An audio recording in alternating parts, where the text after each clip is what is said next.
Bom dia, irmãos. Que a paz e a graça estejam no meio de cada um de vós.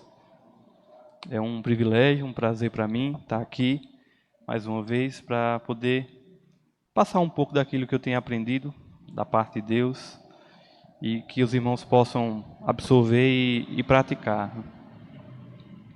Amados, como o pastor falou hoje é o último dia, é o último domingo, né, do ano. E o próximo domingo já vai ser no ano que vem, né? Então, vamos hoje nos dedicar, prestar atenção, né, nesse último domingo desse ano, para ver aquilo que Deus quer nos ensinar mais uma vez, tá certo? Então, peço a concentração de cada um de vocês que aqui se encontram, como também aqueles que estão nos assistindo em casa, que foquem naquilo que a palavra do Senhor está para ensinar, tá certo? Então, vamos dar continuidade ao estudo do livro de Atos. Os irmãos viram aí na leitura, né, do pastor fez, tá certo?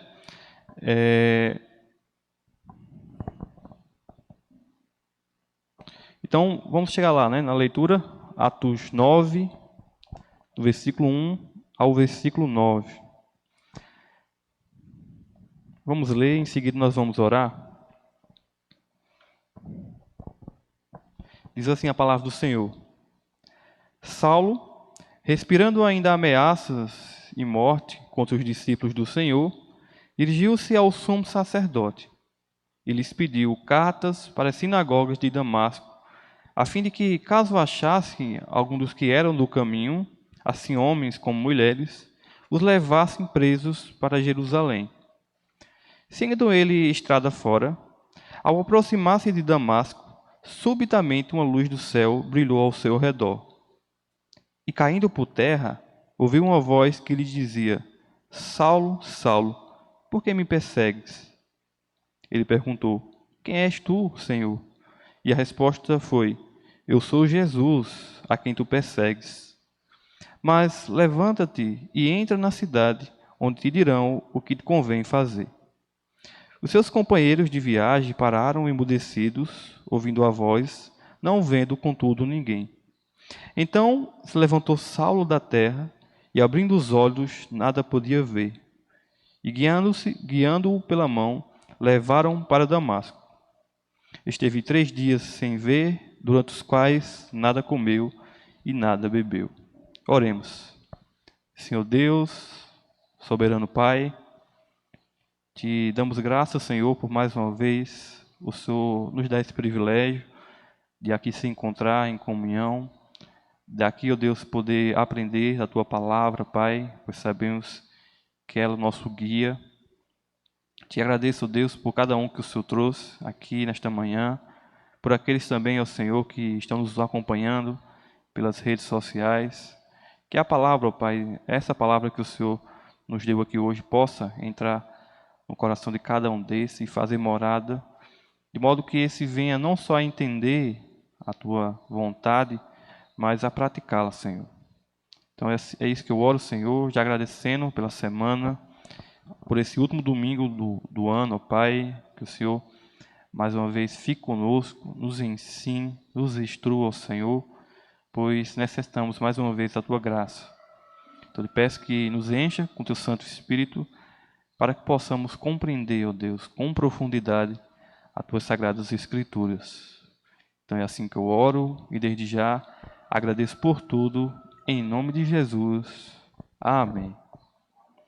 Irmãos, no último estudo nós terminamos o capítulo 8 do livro de Atos, né? Os irmãos, não sei se lembram, né? O último episódio do capítulo 8 foi a conversão do eunuco. Os irmãos que estavam aqui viram, né, como aquele homem que era excluído da religiosidade judaica, ele foi aberto, aliás, foi aberto a ele a graça maravilhosa de Deus. Então a gente viu, estudou e encerramos esse capítulo 8. E agora Lucas, ele dá uma pausa na narrativa evangelística, tá certo? E agora introduz uma nova história, ou melhor, um novo personagem que vai entrar em cena. Ele já tinha nos apresentado ele de forma assim rápida, mas agora ele vai entrar em cena de forma rápida e vai voltar depois no capítulo 13 de forma mais concisa. Então, hoje eu quero chamar a atenção de vocês para essa história aqui que nós vamos estudar e que ocorreu, como o pastor disse aqui, dentro de um contexto histórico. Aqui não é uma historinha de fadas, nada disso. Tudo que aqui é registrado foi de fato concretizado. Então, nós temos aqui agora a conversão, ou melhor, o início da conversão de Saulo, que será mais conhecido, né, como Paulo, o grande apóstolo, o grande evangelista que nós já conhecemos. A partir desse evento aqui, nós vamos ter um grande homem, um grande teólogo da igreja, de modo que, diria assim, boa parte do Novo Testamento foi escrito por ele e sobre a influência dele. Não sei se vocês já perceberam, mas as cartas paulinas são as cartas mais teológicas. Tem mais profundidade teológica. Paulo entra mesmo na teologia e nos passa. Então, ele é o grande teólogo da igreja cristã. As cartas de Pedro, de João, de Tiago, são cartas importantes. A gente deve dar o devido valor a ela. Mas você percebe que são mais coisas práticas. Enquanto que Paulo, ele entra na teologia de Deus e expõe principalmente a doutrina base da igreja, que é a justificação pela graça. Tá certo? Então, hoje nós vamos entrar na conversão desse homem, né? Um evento importante, eu diria assim, singular para a história do cristianismo. Tá certo? Então, o nosso tema da mensagem de hoje é um chamado inusitado. Certo? Versículo 1 ao versículo 9, nós temos esse episódio aí, desse chamado inusitado do Senhor. Eu coloquei uma ideia central aí, para vocês quiserem anotarem, que é a seguinte: fiel é a palavra e digna de toda aceitação que Cristo Jesus veio ao mundo para salvar os pecadores, dos quais eu sou o principal. 1 Timóteo 1, versículo 15. Vocês lembram quem foi que disse isso? Foi o próprio apóstolo Paulo. Ele se considerava o principal dos pecadores. E vocês vão ver porque, de fato, ele era um dos principais dos pecadores, o qual Cristo teve misericórdia e o trouxe para a sua graça. Tá certo? Então, essa é a ideia central. Alguém que queira anotar aí, pode ficar à vontade.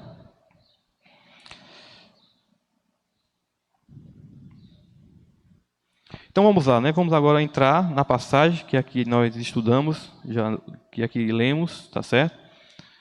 E, primeira coisa, no versículo 1 e o versículo 2, como eu falei, Lucas nos introduz outra história. Ele acaba com a história ali do eunuco, no capítulo 8, e com a volta de Filipe, certo? Evangelizando. E agora, de forma abrupta, no versículo 1 do capítulo 9, ele começa nos dizendo o seguinte: Saulo, respirando ainda ameaças e morte contra os discípulos do Senhor, dirigiu-se ao sumo sacerdote. Versículo 2. Lhes pediu cartas para as sinagogas de Damasco, a fim de que, caso achasse algum que eram do caminho, assim homens como mulheres, os levassem presos para Jerusalém. Amados, se vocês lembrarem que ocorreu-se, no início do capítulo 8, uma perseguição contra a igreja. Vocês devem lembrar disso. E um dos grandes personagens que Lucas cita de perseguir a igreja é Saulo. Vocês devem lembrar lá, vamos chegar lá no capítulo 8, versículo 3, onde a gente lê assim: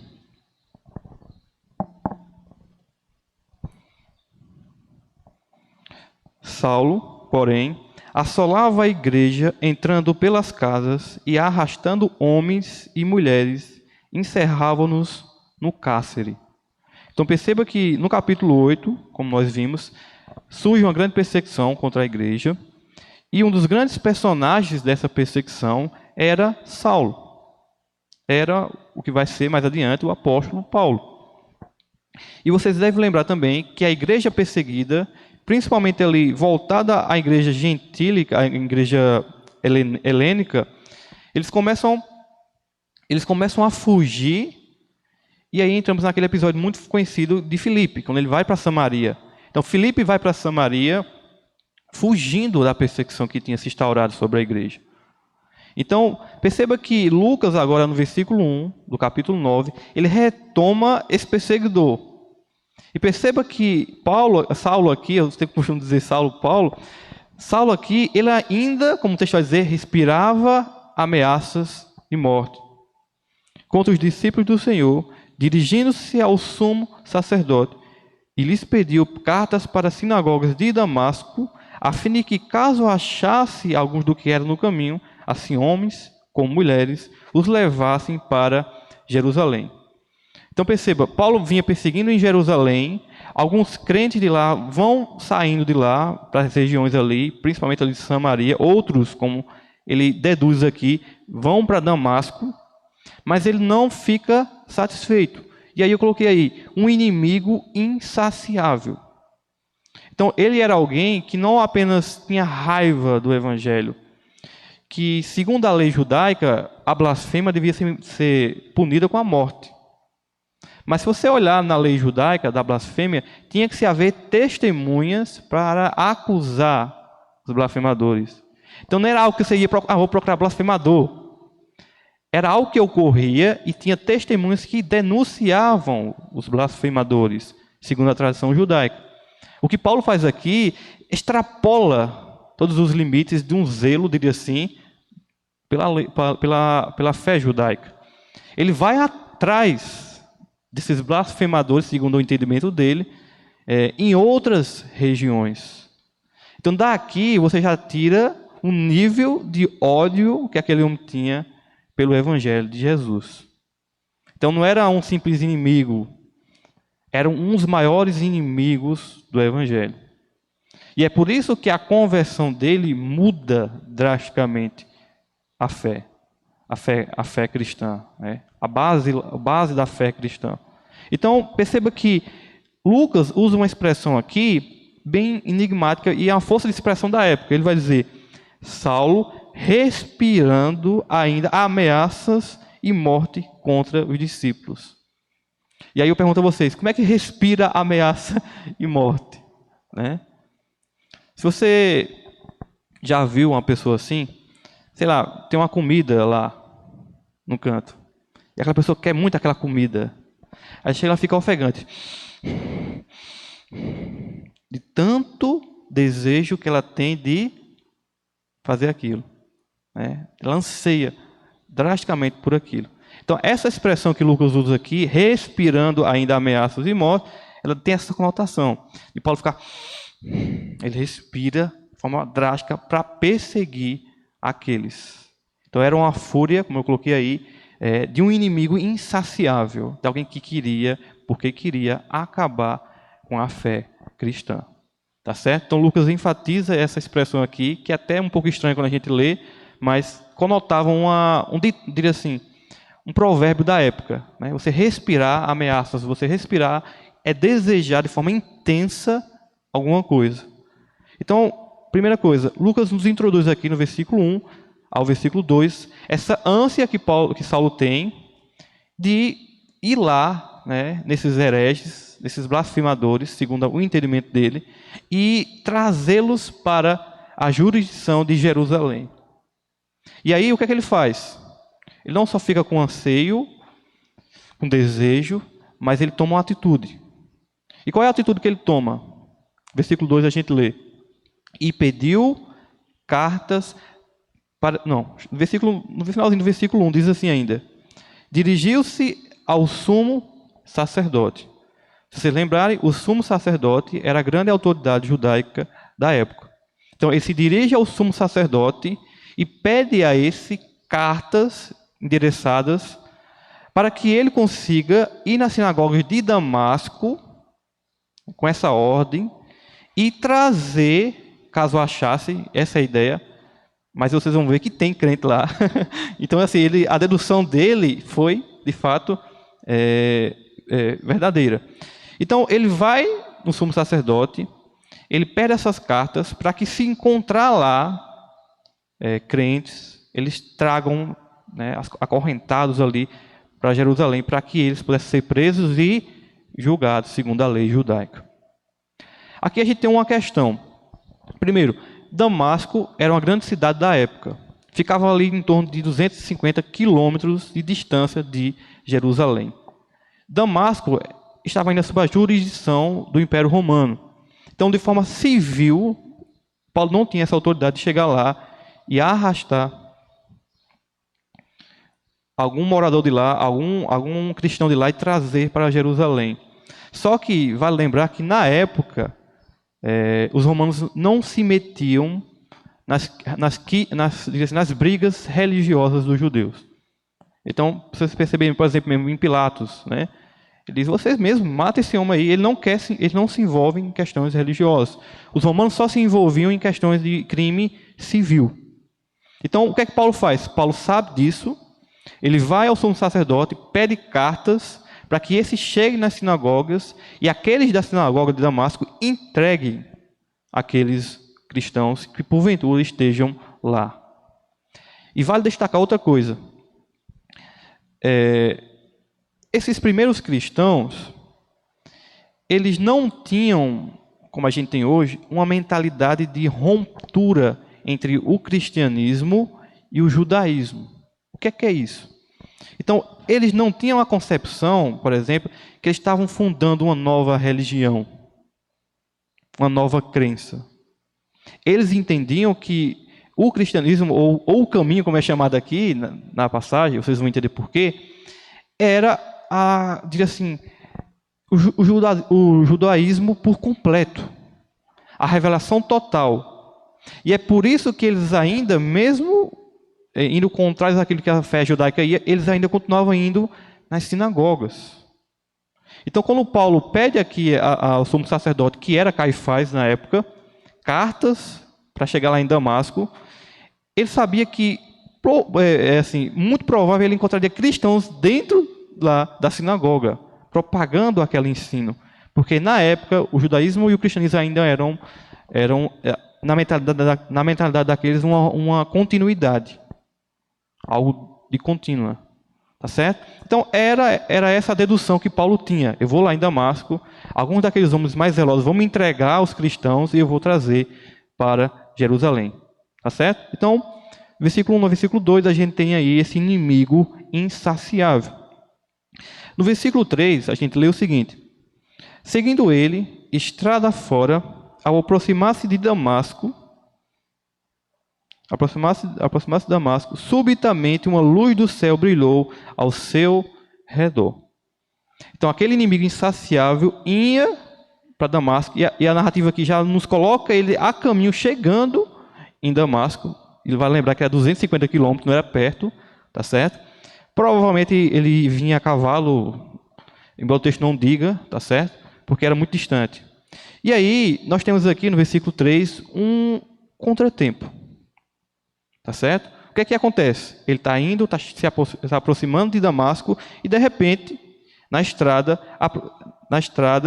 ao aproximar-se da cidade, subitamente uma luz brilhou ao seu redor. Então, há um contratempo aqui, nos planos daquele homem. Aquele homem queria chegar em Damasco quanto antes para instaurar essa perseguição aos crentes. Mas acontece algo. Acontece um contratempo.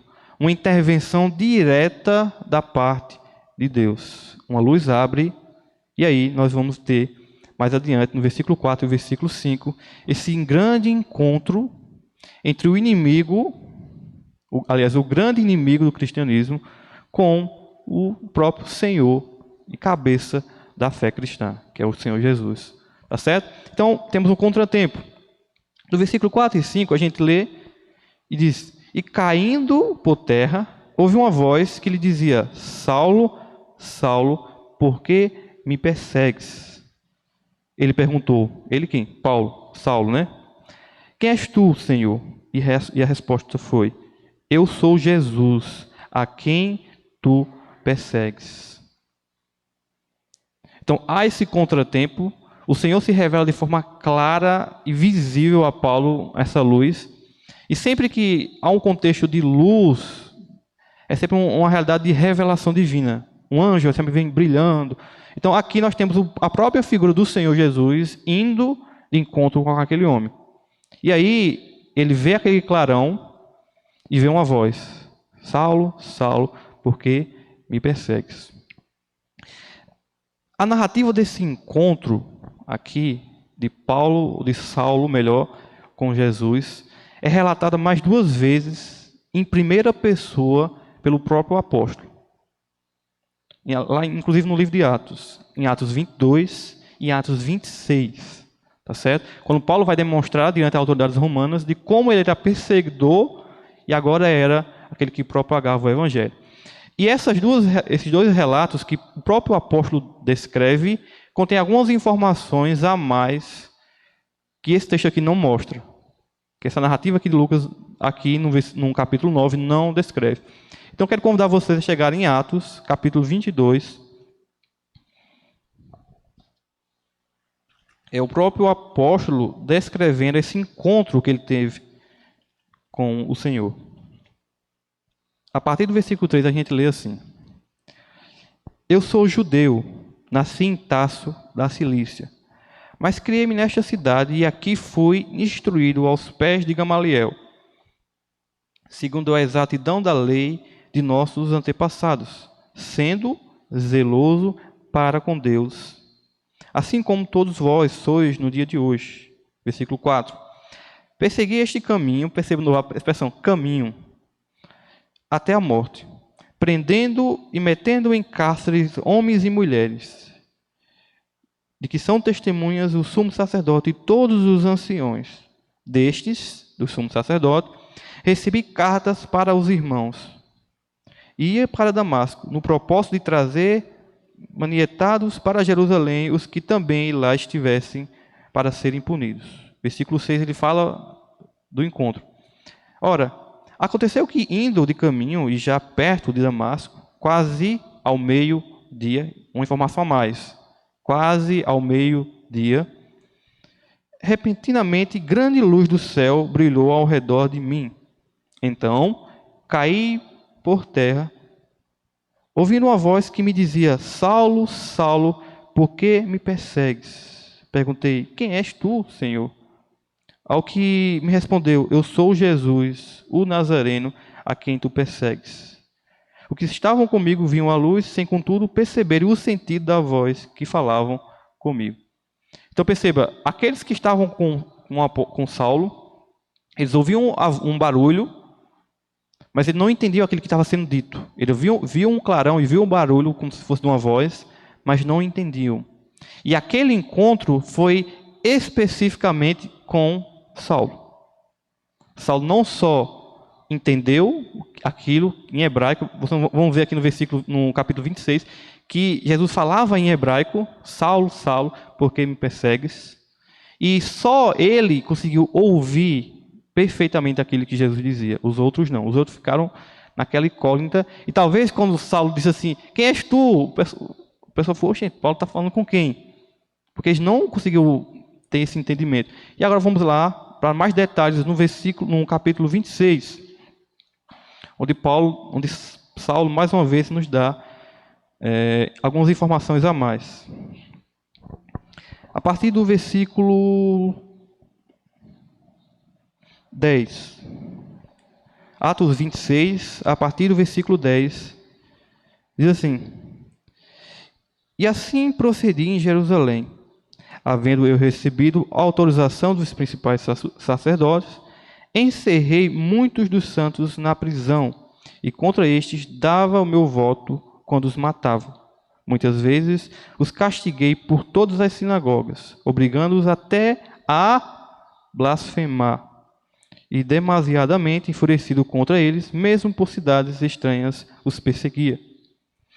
Com estes intuitos, parti para Damasco, levando a autorização dos principais sacerdotes e por eles comissionado.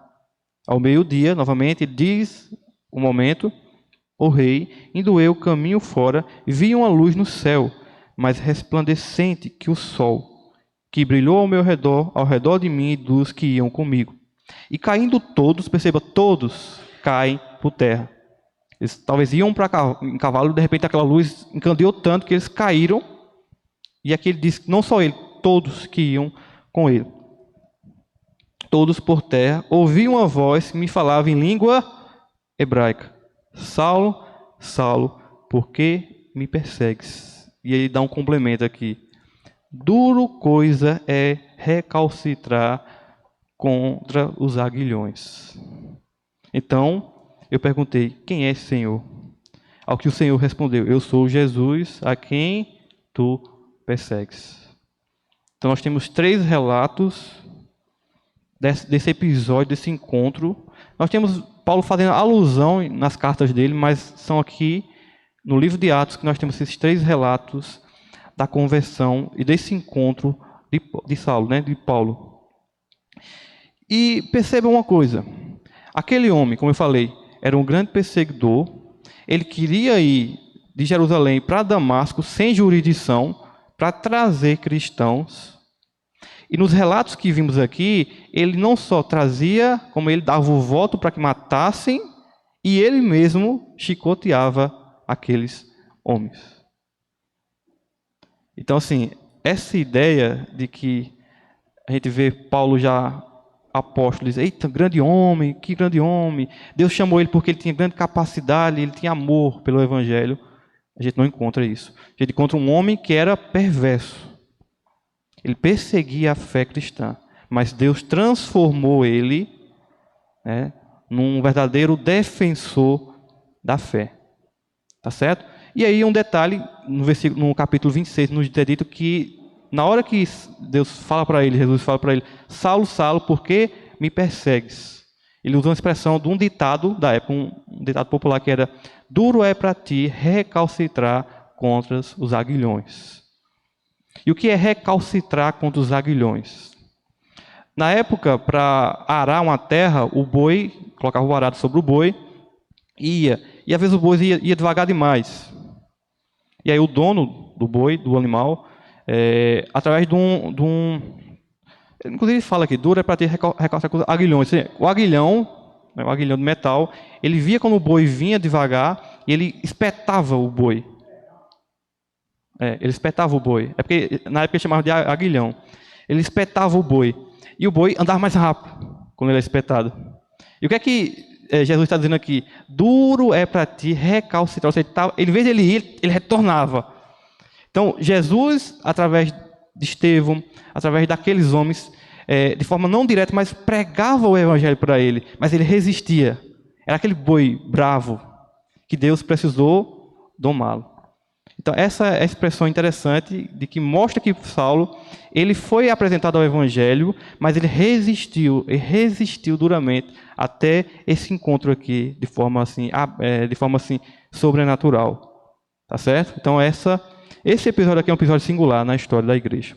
E aí, nós temos esse encontro inesperado, do versículo 4 ao versículo 5, e no versículo 6 e versículo 7, depois desse encontro, nós temos uma ordem em comum. E a gente lê assim, no versículo 6 ao versículo 7. Mas levanta-te e entra na cidade, onde te dirão o que te convém fazer.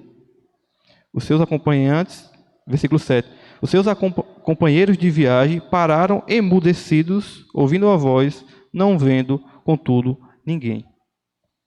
Então, Saulo ia perseguir os cristãos, ele tem esse contratempo, há uma luz, há uma voz que interveio nessa perseguição, e depois de cair por terra, ele escuta uma ordem de Deus.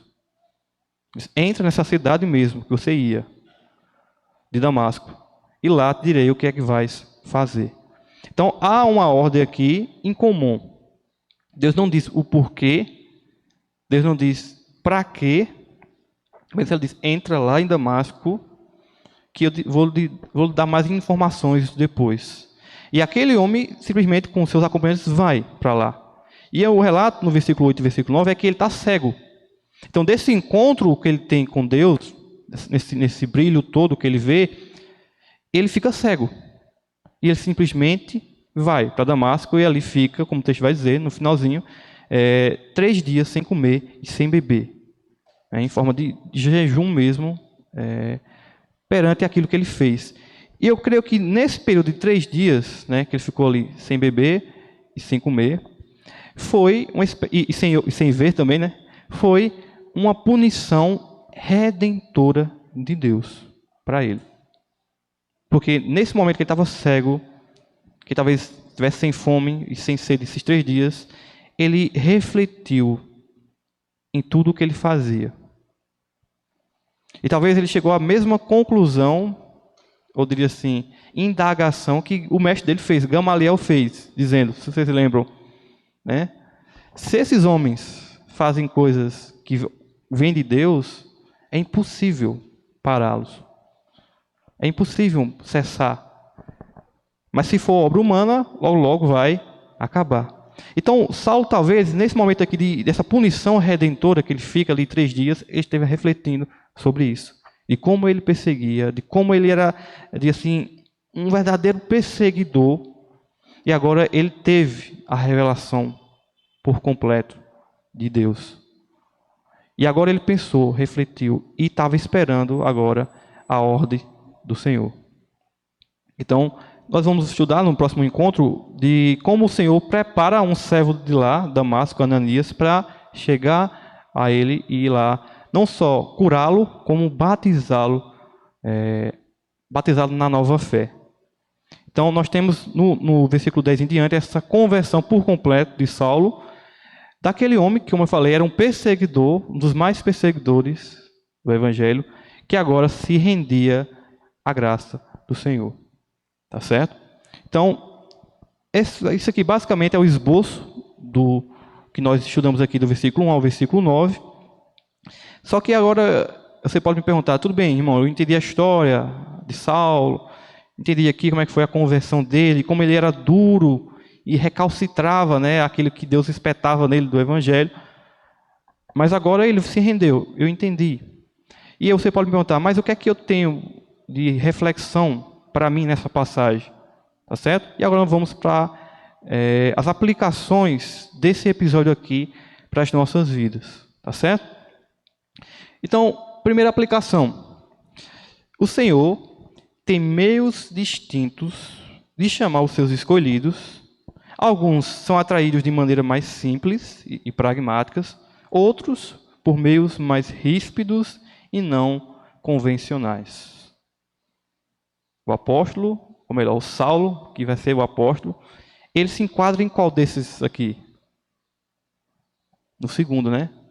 De uma forma que Deus o chamou de uma forma não convencional, não de forma pragmática. Porque muitas vezes você já deve ter essa experiência, você pregar o evangelho para uma pessoa, e a pessoa aceita de forma rápida, simples, pragmática. Só que você já deve ter visto, ou presenciado, ou foi uma dessas pessoas que foi pregado o evangelho a você, né, e você recalcitrou, até uma hora você ser, enfim, convencido da verdade do evangelho. Então, o que vemos aqui é o seguinte, que o Senhor, ele tem meios distintos. Então, a forma que ele me chama é diferente da forma que ele vai chamar Juan. É diferente da forma que ele vai chamar o pastor Pedro. Porque cada indivíduo requer um processo diferente. Sendo que, no final, todos que são deles vão chegar. Uns vão demorar, mas vão chegar. Outros vão chegar de forma imediata, mas vão chegar. Então, o Senhor tem esse domínio. Tá certo? E com isso a gente tem que entender o seguinte. Muitas vezes a gente prega o evangelho para pessoas da família, para pessoas amigas, vizinhas, e ela recalcitra. E você às vezes até percebe, acho que agora ela vai, mas não vai. Né? E você prega, e ela continua recalcitrando, continua recuando, continua rejeitando, mas você tem que ter a convicção que ela, se for uma escolhida de Deus, ela vai, como Saulo, cair por terra, o seu coração endurecido, e vai aceitar ao Senhor Jesus. Então, nós temos que ter essa convicção, pregar e orar com a convicção de que o Senhor, ele usa métodos diferentes para cada indivíduo. Tá certo? Então, a gente não desanime, mas continue falando do Evangelho. Então, a primeira lição que a gente tira aqui dessa história de Saulo é que ele, o Senhor, tem métodos diferentes de chamar os seus escolhidos. Segunda lição: não há coração perverso o qual o Senhor não consiga quebrantar. A vontade de Deus sempre prevalecerá sobre os seus eleitos. Não há coração de pedra que se mantenha diante a ordem de Deus. Então, como eu estava dizendo, a gente evangeliza as pessoas rejeitam. Mas se ela for, de fato, uma eleita de Deus, ela vai voltar ao Evangelho. Porque, às vezes, irmãos, a gente se desanima. Né? A gente está pregando com uma pessoa bruta, uma pessoa dura, e ela não quer ouvir, aquela coisa toda, e a gente desanima. Só que o nosso ânimo deve estar na palavra de Deus. Que eu garanto a vocês que essa pessoa que você prega e que você ensina e ela recalcitra, ela rejeita, ela não chegava aos pés desse homem aqui. De perseguir. De como você viu, assim, de respirar ameaças para matar aqueles da fé. Então, garanto a você com toda segurança que essa pessoa com a qual você evangeliza, que é dura em receber a mensagem, ela não chega aos pés desse aqui. E talvez esse exemplo, a forma que Deus escolheu esse homem aqui e reverteu essa situação, nos serve de lição para que a gente não cesse de falar do Evangelho, de pregar o Evangelho, tá certo? Porque Deus, ele quebra qualquer coração, basta que a vontade dele esteja sobre aquele, tá certo? Então, segunda lição e última lição que a gente tem aqui, essa lição aí. A perseguição contra a igreja configura-se automaticamente em perseguição à pessoa de Jesus. Desse modo, perseguir um cristão é um ataque direto ao próprio Cristo. Paulo ia para Damasco para pegar quem? Os crentes de lá. Jesus interveio na luz e aparece para ele e diz assim: Saulo, Saulo, por que me persegues? Ele diz: por que você persegue esses homens? Não. Ele diz: por que você me persegue? Então, uma perseguição a qualquer crente verdadeiro no Senhor é uma perseguição direta a Jesus. Pois como ele nos ensinou na sua palavra, ele é a cabeça e a gente é o quê? É o corpo. Então, se alguém, sei lá, machuca o nosso braço, não está machucando simplesmente o nosso braço, está machucando todo o nosso corpo. Então, essa é uma verdade aqui, que nós já vimos também ela em Atos, de que a perseguição contra aqueles que são de Deus é uma perseguição direta a Ele. E é por isso que aqueles homens que perseguem, continuam a perseguir a igreja, eles vão sofrer grande punição. Tá certo? Então, essas aqui são algumas verdades que aprendemos aqui nesses 9 versos do capítulo 9 e que nos motiva, eu diria assim, a continuar a pregar o Evangelho. Tá certo? Principalmente por ver uma figura como essa aqui, que não era uma pessoa boazinha, ao contrário do que a gente já tem dele, a gente vê ele escrevendo 1 Coríntios capítulo 13, o amor, tudo mais, de como Deus transformou aquele homem. Porque eu acho que o capítulo 13 de 1 Coríntios é o texto mais bonito que Paulo escreve, onde ele fala do amor.